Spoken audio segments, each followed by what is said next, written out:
Hello and good morning, Toronto Blue Jays fans. I am your host, Craig Bourne, right here on Jays Latest, and we're going to talk all things Toronto Blue Jays and what in the world happened last night. So, first things first, I got one thing to get off my chest because this just drove me nuts, and I just got to mention it. As many of you might not know watching this show, is I am actually a Rochester, New York native, right here next to Buffalo, and I am the Toronto Blue Jays fan. So just to give you a heads up, if you had no idea of that already, um, watching the beginning of the game last night, they were doing the national anthems, and my humanity hurt. If you guys and everybody booing a whole nother country's national anthem just to be stupid about it, I really think you need to take a look in the mirror and figure out what the hell you got going on because that was just embarrassing and stupid. So they've done nothing in the world except show up for a baseball game. If you are butthurt about losing the first two games, maybe you should play better. And you guys did that, so I will give you credit for that. So, on that note, let's talk some baseball. So, on that note, the Blue Jays jumped out to a giant, massive, oh my God kind of level lead in this game. But unfortunately, things happened. And this is why I'm saying Yankees fans don't fuck with the baseball gods. It's not a good time. So, Toronto Blue Jays jumped out with a 2-run lead on none other than the bat of Vladimir Guerrero Jr. So, as the Blue Jays jump out to this early lead, like I said, Vlad is setting the tone for this crazy offense, and he has been doing nothing but be the MVP at this point of what would be a series victory if the Blue Jays continue to move on in the right direction. They had the stat in front of me a second ago, 2 seconds, because this is a very, very short list for what the man has been doing. So if you want to talk about players with 8 hits, 3 home runs, 8 RBIs, and 5 runs scored in any 3 game set of a postseason piece, Vlad Jr. 2025, and then the end of list.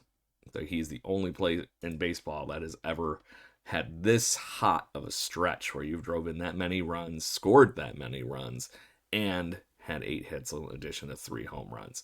So that is a very, very fun deep stat. Go Sportsnet stats for pulling that one. Appreciate that. So, but this game, like I said, was a tale of 2 games because the Blue Jays do jump out to that early lead.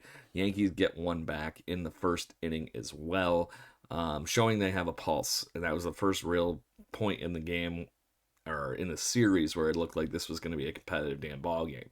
As a baseball fan, that is exactly what we saw last night, and I was very appreciative of it and wanting to see it that ways. So I was one of those ones that was walking around here and saying, the Yankees, they're not dead. Don't tempt the baseball gods. It's not a good time. So here we are. The Blue Jays take the loss 9-6 to the New York Yankees in the Bronx yesterday. And even after pouring on some extra sauce, the Blue Jays got more going in the third inning where they scored 2 more runs to make it 4-1. That was on the strength of Dalton Varsho and Ernie Clement. Ernie Clement had a monster day as well, 4 hits. The man has been on fire and clearly is in my hometown trying to convert a ton of Yankees fans to Toronto Blue Jays fans. So good on you, Ernie, on that one.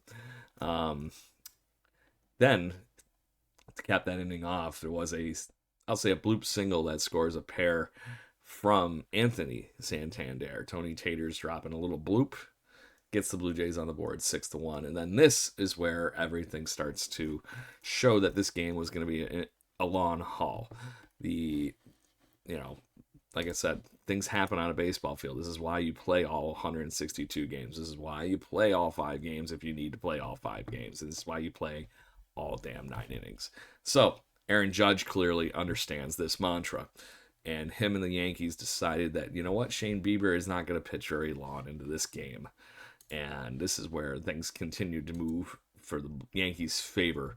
Bieber only makes it through 2 2/3, 54 pitches. I will say he was getting hit around very, very hard. And this was where the Blue Jays manager, John Schneider, decided to put the chips in the basket to make sure that we win this game. When you, at the time, had a 6-2 victory, or not victory, 6-2 lead against the New York Yankees after Aaron Judge had destroyed a double to score Trent Grisham.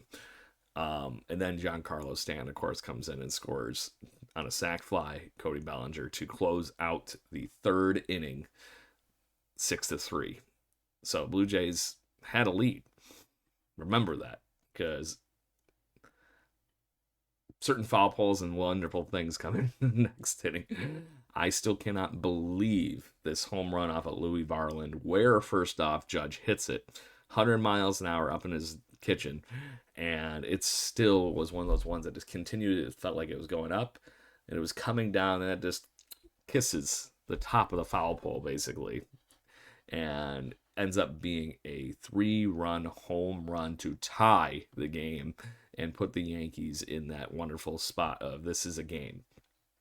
The fans were back in it, and all was well. In the following inning, the bullpen continues to let it wither away over the next 2 innings. In the 5th, Jazz Chisholm and hits a home run, and honestly was one of the many reasons that the Blue Jays scored so many runs in the 1 inning, because he was not paying attention, and Davis Schneider was able to score on one of those plays. But he puts the Yankees up 7-6, and they did not look back from that party, people. Austin Wells, Ben Rice gets a sac fly. Final score 9-6 for the Toronto Blue Jays to secure a loss, unfortunately.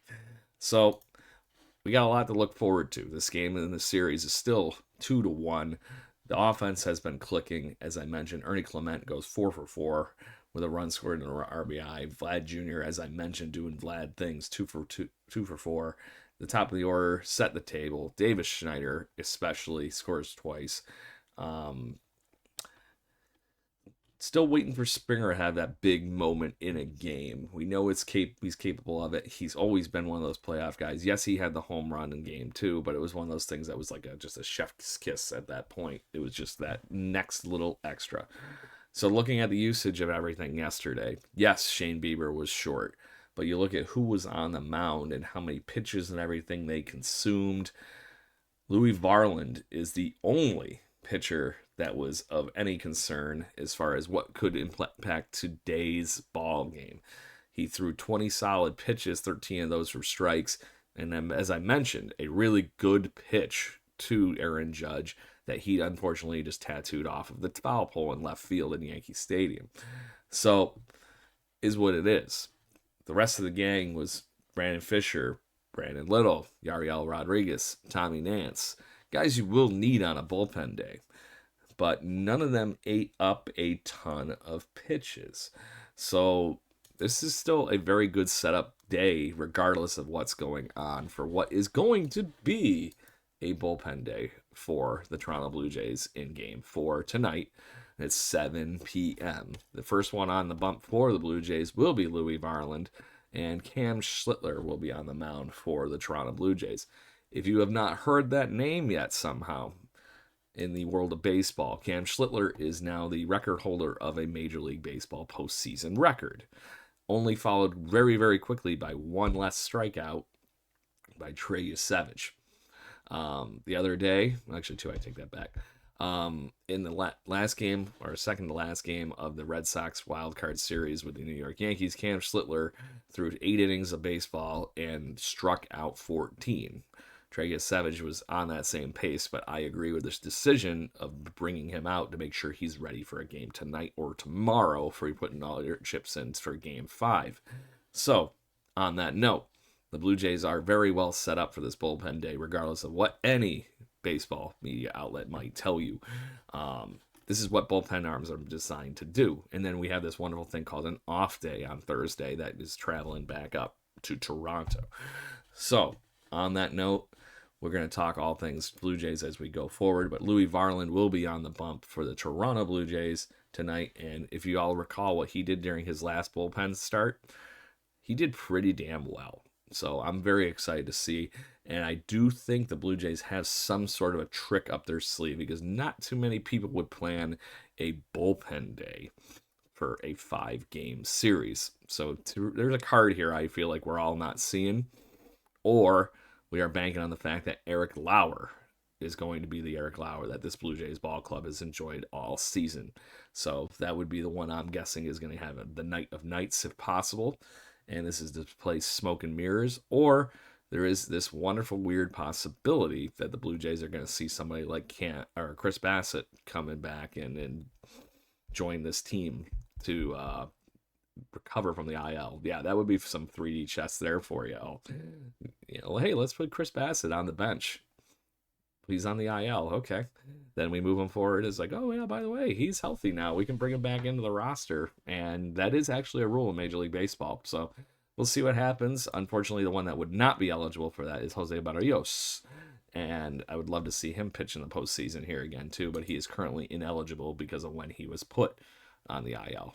So on that note, Blue Jays fans, make sure you join us live tonight, because our normal wonderful time for the Jaybird Watching podcast would be actually during the game tonight on a Wednesday at 7 p.m. Eastern. So make sure you just join us for what is going to end up being a watch party.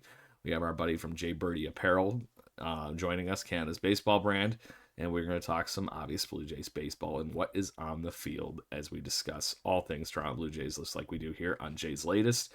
Make sure you like, share, and follow us both, and we will have a wonderful time talking baseball with all of you. You have a great day, and go Blue Jays.